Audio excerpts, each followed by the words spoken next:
We'll talk about the question why the planche is so much more difficult than any other skill. Okay, why is that? Like, everyone trains it, everyone tries to get really good at the planche, but most people suck at it. Most people get injured throughout the way there. Most people, it takes them 2 years, 3 years, I don't know how many years it takes them to get there, and they're constantly hitting plateaus, they're constantly progressing and then regressing again, they're constantly getting injured, like I said. And no one talks about why that actually is. Like, we just accept this as a fact, and I will explain you now exactly why that is. Let me give you an example, okay? We have an example athlete here, we name him Carlo, okay? Carlo has a strong background of lifting. He can already do 15 pull-ups, 25 plus push-ups, and 20 plus dips. He has a strong background. He's really good at basics as well, and he has like a light handstand. Not a perfect one, but he has a handstand. Now he starts training skills, only static skills. And his ultimate goal is the full planche. So he picks front lever, handstand, and planche, these 3 skills. He trains now for 6 months. After these 6 months, he achieved his full front lever hold. He got his first handstands, handstand push-ups even. But when he looks at his planche, it sucks. He's injured on his front delts, he's injured on his tendons, he's constantly injured, and he progressed and then regressed again a bit.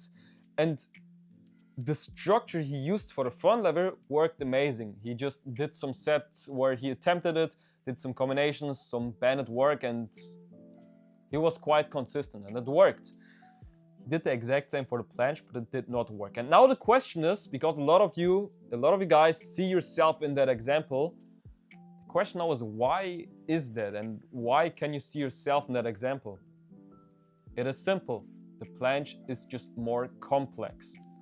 You have to take care in the planche of your head movement, of your grip position, of your hip alignment, of the perfect lean. There's so many little adjustments you have to do in order to just master the technique. This is just about the technique.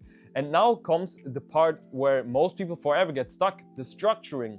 You cannot see the planche like any other skill. You need to take care of enough volume, that you don't have too much, that you're getting injured, which most people do, and not too less, that you still have enough adaptation to reach the next progression. Okay? And most people just try to push more volume, do more, train more, and then they're getting injured. Okay? This is, I would say, with at least 50% like this, that they're just thinking, okay, the more I put in, the more I get out of it. But this is not how planche works. This is not how it works, because we are a sport that is really focused on your nervous system, okay? And we know that our nervous system does not need to be fatigued 110%. It is enough if you are pushing 70 to 90% in order for your nervous system to adapt. If you push every single session 100%, 110%, just for the sake of saying in the end of the training, today I gave everything and I feel super, super tired, then congratulations, you'll get injured or you will regress. Because when you push a lot in every single session and you train a lot, you just build up a lot of fatigue, okay? Not real adaptation. Adaptation comes at 70 to 90% and it gets lost at 100 to 110% because then the fatigue is too much. So take care of volume management. Most people have no idea how to do this. Don't push too much. This will make you regress. And on the other hand, this is not so often, you have to push enough. So don't push only 40, 50%. I don't like working with percentages a lot because it's weird to say, okay, today I gave 68% and tomorrow I will give 78%. It's hard to speak about this in percentages, but you get the idea, okay? Push enough, okay? Don't push too much, but enough that you can still adapt, okay? Now the interesting part is most people will get their first front lever hold or their first handstands quite quickly when they have a strong background. So when you already have let's say 15 pull-ups or 20 pull-ups, and you maybe even did some weighted pull-ups in the past, it will be super easy for you to get a front lever hold, because the front lever is such a simple skill. You have to take care a bit of your retraction, okay? But at the end of the day, you just have straight arms, and most of it is coming from your lats, okay? Obviously, there's some other muscles working, but most of it is from your lats. And your lats are getting trained pretty well just from pull-ups. So the base that you get from pull-ups is just perfect for the front lever. Compare this, or also for the handstand, when you can do some pike push-ups, when you're able to do weighted pike push-ups even, you'll have zero problems with the strength part of the handstand or the handstand push-ups, okay? It's just more about balancing then. Compare this now to the planche. When you want to hold a planche, you have to take care of so many weirdly specific muscles, okay? Firstly, we have the front deltoid. This is not so specific, but when you look at it from a point that you need to be in such a specific position and activate them there, you actually never could really build a base. I mean, in which exercise can you build your front delts while leaning forward horizontal against the floor? There are not so many. And now the more specific muscles are even, for example, I can show this to you, your serratus anterior, this muscle here. I can actually show a picture here. This is the serratus anterior. This muscle is never trained. You never train this muscle with some basics or with a gym background. You need to train this muscle specifically. You need specific work for it. And a lot of people skip this part. You have to do, therefore a lot of athletes always tell you, go for planche leans, spam them a lot, because this way you can really specifically hit that muscle, which is crucial for a proper protraction. The part that most people are lacking in the planche, the protraction. And this is, like I said, because you don't have this muscle developed enough, okay? So this is the first thing. The muscles are super, super specific, and the movement overall is super complex. Now the more important thing is, the risk of an injury in the planche is so, so high. Compare this to the front lever again, okay? Or the handstand. The handstand, you maybe have some wrist problems and then you just switch to parallels and the problem is away. In the front lever, you maybe have some problems with the lats because you didn't warm up properly, or because you did not build a good foundation and therefore jumped into the skill without any preparation, and it wasn't conditioned enough and then you got injured. But this is pretty rare, okay?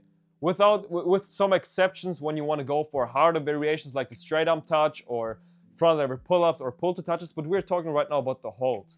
When you're training for the full planche, the risk of an injury is a lot higher because there's so much pressure in such specific positions on your muscles that you are not conditioned enough to do it, and therefore you go for it and then you're getting injured.